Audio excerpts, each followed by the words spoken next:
Hello everyone, my name is Cornelius and today we are going to be setting up and installing PipeCD locally using kind, and kind stands for Kubernetes in Docker.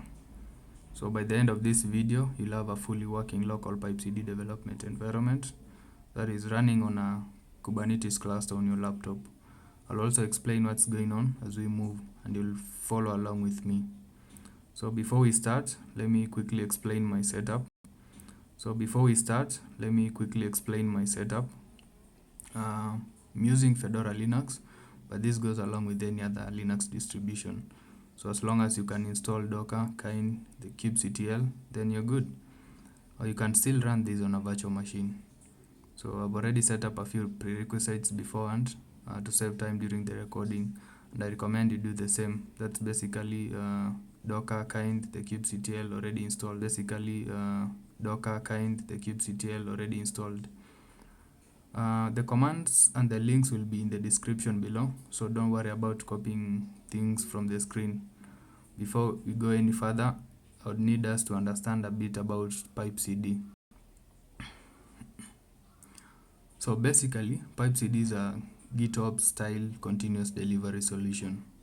And that means, like, instead of us clicking buttons to deploy, you deploy through Git. So every deployment operations happens through a pull request, which gives you the visibility, the auditability, and the confidence to see what's going on.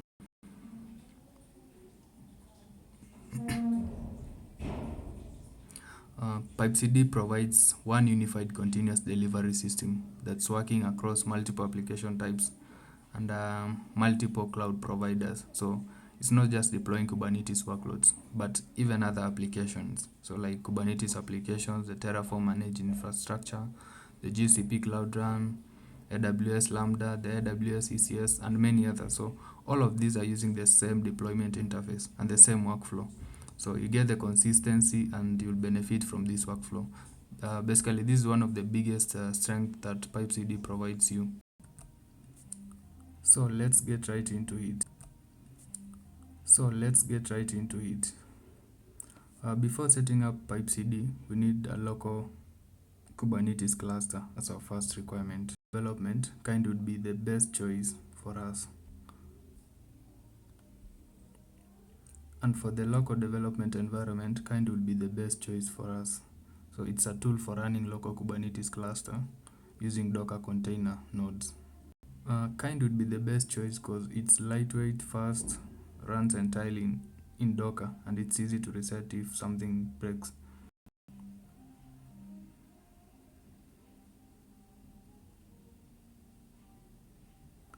We can check to verify that we got that already. So we need to run a few commands. Check for Docker version. That's version 29.20. For the kubectl, we also need to check that.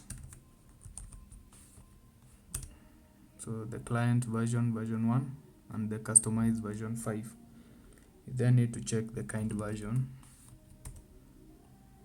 0.25. You can pause here if you haven't installed them already. You can pause here and install them if you haven't already. So let's then check if Docker is running. If not, you can enable it. So this would require the root access. So you need to type sudo systemctl status docker. I would input my password. Yeah, and the status is active and it's enabled. You can quit this one. Let's clear the screen. If the Docker is not yet enabled, you can run sudo systemctl, but in the status you can enable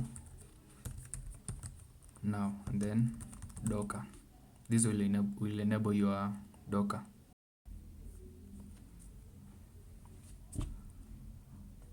Before we actually create the cluster, there's one important thing we need to talk about, which is the configuration file, the kind configuration file. And this will allow us to define our Kubernetes cluster, how they should look like in the YAML file. So instead of us using the default settings, this will let us define how we want cluster to be set up, like how many nodes we want, what roles those nodes have, how networking is handled, and how the cluster exposes the ports to our local machine. So for this setup, we must use the config file because we want more control over networking and node layout. So I've already created a file, and it's recommended that you create the file in the current directory that you'll be running your commands. So let me quickly explain what's going on here. So at the top, we are telling the kind that this file defines Kubernetes cluster and that we are using the current API version, which is kind /v1 alpha 4. Next, under the nodes, we define the structure of the cluster. The first node is the control plane. This node runs the core Kubernetes components like the API server, the scheduler, and the controller manager. So we also define the extra port mappings here. So port 6443 inside the canned container, the port 6443 on the host machine. Port 6443 is the Kubernetes API server port. Exposing it makes it easier to access the cluster from the host and even the debugging issues, and work with local toolings that expects direct API access. Then we define two worker nodes. These worker nodes are where application workloads run, the PipeCD agent runs, and the feature demo applications will be deployed. So having the multiple workers give us a setup that's closer to the real world application cluster setup, even though this is still local. So now that the most important part is at the bottom, which is the networking. So by default, kind install its own networking plugin. We're explicitly disabling the default CNI here because we want full control over networking, and we plan to install Calico ourselves. So and that Calico gives us the predictability behavior and the better debugging, which also aligns more closely with the production environment. So if we don't disable the CNI and then install Calico, we'll end up with conflicting network plugins. This might break something later. So the config file is intentional. We define the cluster shape, expose the API cleanly, and take control over networking from the start. So with that configuration in place, we can now safely create our cluster. We'll run the command kind create cluster. We provide the name, my cluster. Provide the config file. I named the config file kind config.yaml, and then we run it. I'm calling this cluster my cluster just for demo purposes. In a real project, you should use a more descriptive name. So when I run this command, it will create a Docker containers, wire them together as Kubernetes nodes, and give us a full Kubernetes cluster locally. As you can see that this has been created successfully, you can run the commands provided here. kubectl cluster info context my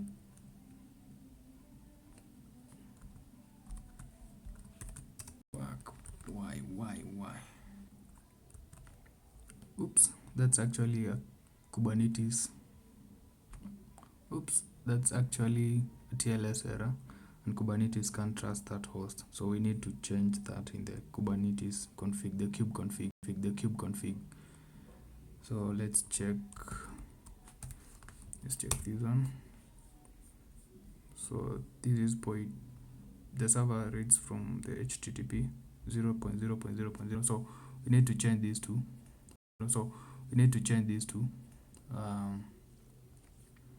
Our local host 127.0.0.1 actually. So need to run.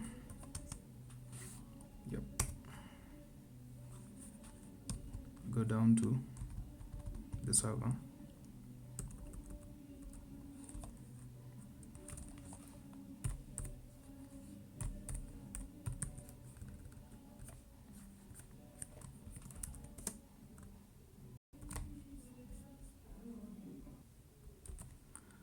and then we can run kubectl cluster.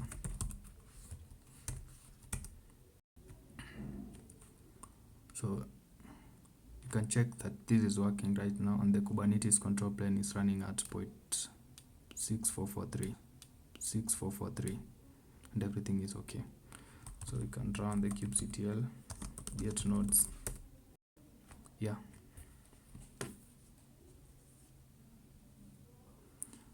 So at this point, you should not panic because this is not ready, and that because this is expected. This is happening because the networking isn't yet set up. Next, we are going to install Calico, and this will solve our issue. So Kubernetes does not ship with networking enabled by default, so we must install a CNI, which stands for the Container Network Interface. So Calico is stable and widely used.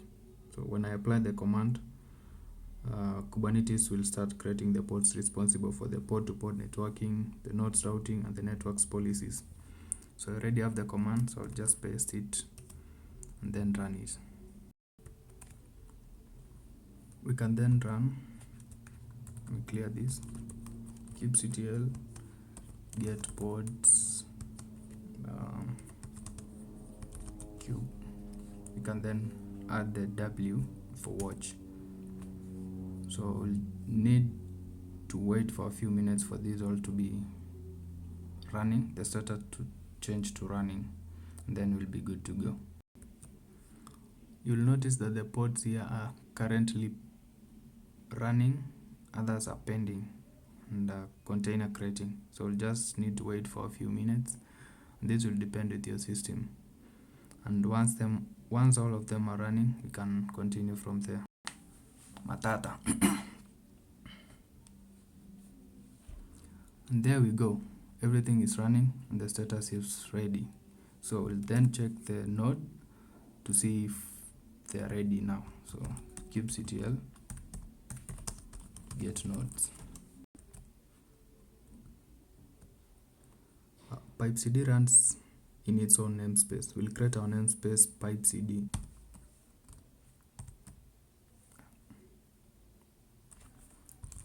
Kubectl, and the command to create is the kubectl create namespace.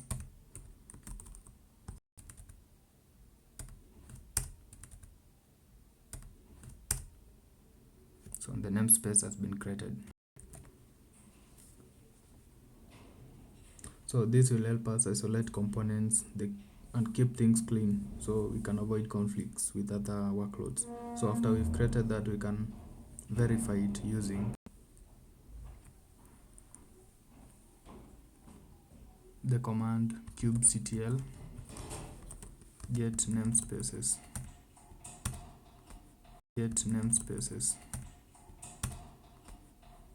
And that this has already been created 105 milliseconds ago. The PipeD, which is an agent, so that's basically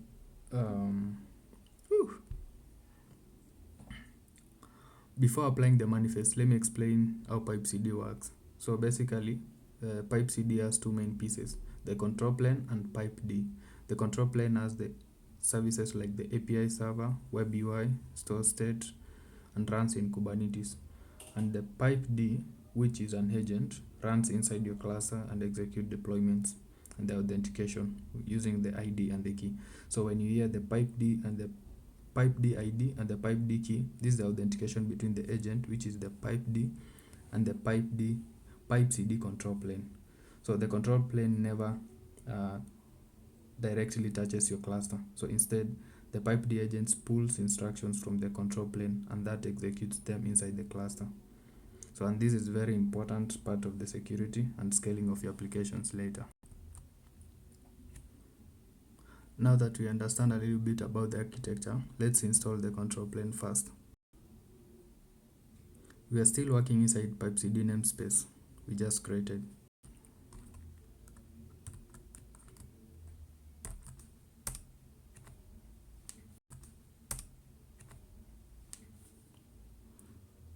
So, and this install PipeCD control plane, we apply the official quick start manifest for a demo here. And what this does is deploy all the core PipeCD services, including the API server, the web UI, the internal services like the MySQL and MiniIO. So by default, the installation creates a project called Quick Start, which is perfect for local development for now. And after applying all the manifest, the poll will start coming up. You can check this one using the command kubectl get pods. We can watch it. So we'll just see the status as container creating and initialization. So we'll wait for a few minutes until they're all ready and running. There we go. Now that everything looks good and the status is running, we can access the PipeCD UI. We'll use port forwarding and we'll run the following.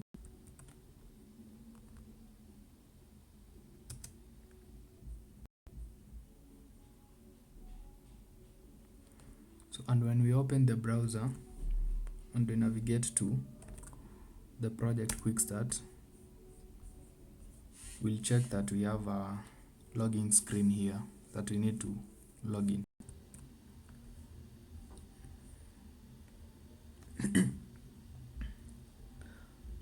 Let's then go ahead and install PipeD, which is the agent that usually performs deployments inside the cluster. We'll navigate to the settings, the dots here, settings.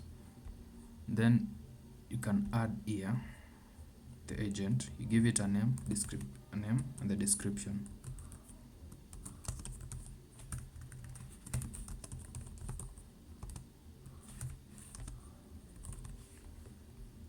Then we save it. So here we'll find that this will PipeD will be registered, and then we'll be having the PipeD ID, the keys, and the encoded keys, the base 64 encoded key. So you'll need to save the PipeD ID and also the PipeD key, the encoded one.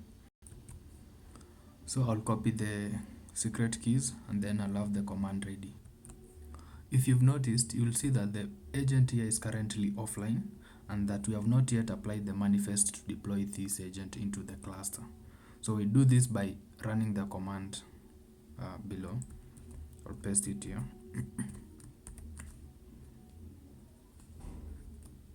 So I'm going to explain this. The curl here downloads the PipeD manifest, and the sed replaces the placeholder values. Your actual PipeD ID and the key the encoded base 64 key. And again, the kubectl apply -f- applies the modified manifest directly into the cluster. So this is clean approach since the secrets are never written into the disk and we don't modify the upstream files. So as well that this may work for our automation and the CI. So let's run it, and once this has been successfully created, we can check it in the dashboard and see the status. So we can refresh it here.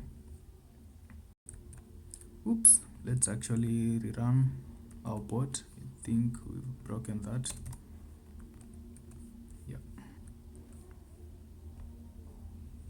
Yeah, so if we can now see that our PipeD agent is now online and active.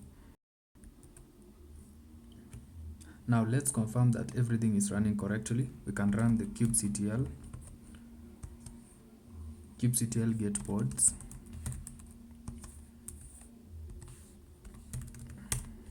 Yeah, so that everything here is currently running, and the agent that we've created recently is also running 3 minutes ago. Now that everything is up, at this point, the control plane knows about the cluster and the agent runs the control plane. So the PipeCD is ready now to be managed for deployment. And yeah, congratulations, you've set up your PipeCD locally using Kind. Okay, once you're done, start. Once you're done, cleaning up will be very simple. So first you delete the PipeCD namespace, kubectl delete namespace, and the name of the namespace, PipeCD. And if you want to completely remove the Kubernetes cluster, you can run the command kind delete cluster, the name, which is my cluster. And that's it. That will tear everything down cleanly. You now have stop. You now have a fully working local PipeCD development environment running on Kubernetes with Kind. So in this video, we've covered setting up a local cluster, installing networking, deploying the PipeCD control plane, registering and installing PipeD, and verifying that everything works end to end. So all the commands and the links will be linked in the description below. So thank you for watching, and I'll see you in the next one.